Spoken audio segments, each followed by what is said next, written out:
I think what most people don't know about me is I was born in a really lower middle class family, and born in Texas. My dad was in the Air Force, and so I lived in 5 states by the time I was 6 and have very little memory of it.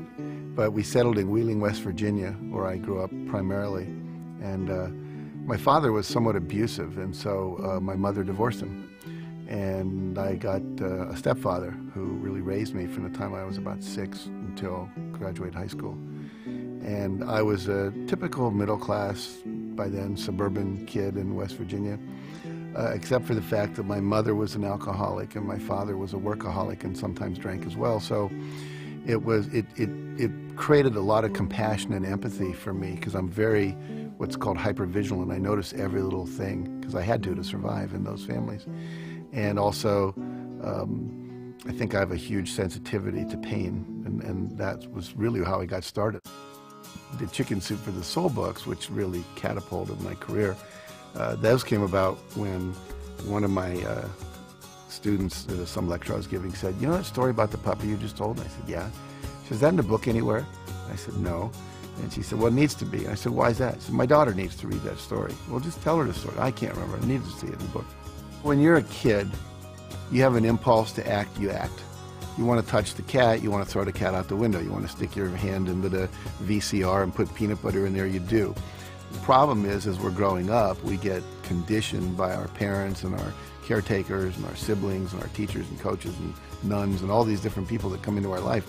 Don't do that. Stop. That's bad. You know, we get slapped and told we're not okay. And so after a while, when we go to do something, we're looking, is it okay if I do this, you know, instead of just doing it. All my sons and my stepson and my stepdaughter have been great risk takers. They're all artists. One's a drummer, one's a hip-hop singer. One is he's in high school, but he's in the school play. He just had to leave the school play. He sings, and then my daughter's a singer, and my other son is very athletic. He's a surfer.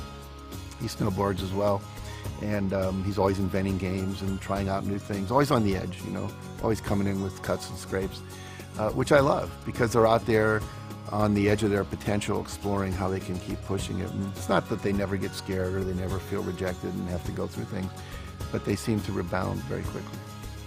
Every one of us knows what we want. We can feel it. I'll just tell people, if you could have anything you want and there were no limitations, what would you do? And everyone has an answer. Little kids, big adults. And that's their core essence. And if we all just fully do that which we're passionate about and understand the principles for how to bring that into being, then I believe the world will work perfectly. And that's why I do what I do.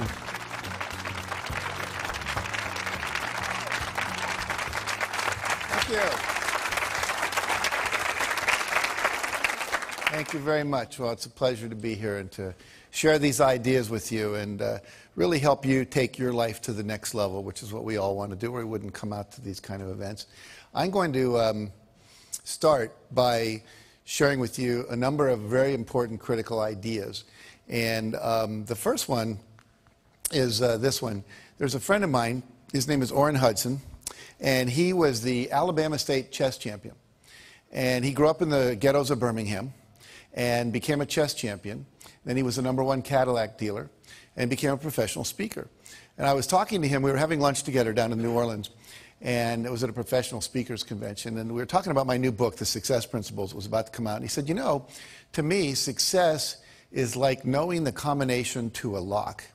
He said, if you know the combination to a lock, it doesn't matter if you're male or female, white or black, Hispanic or Asian, you're 55 or you're 16, your IQ is 150 or your IQ is 93. If you know the combination, the lock has to open. And the problem is, most of us are going through life and we don't know the combination. We maybe have 3 of the 4 numbers we need, but we don't have them all. And so the idea is that what I'm about, what I've spent 30 years of my life doing, was researching what is the combination to the lock.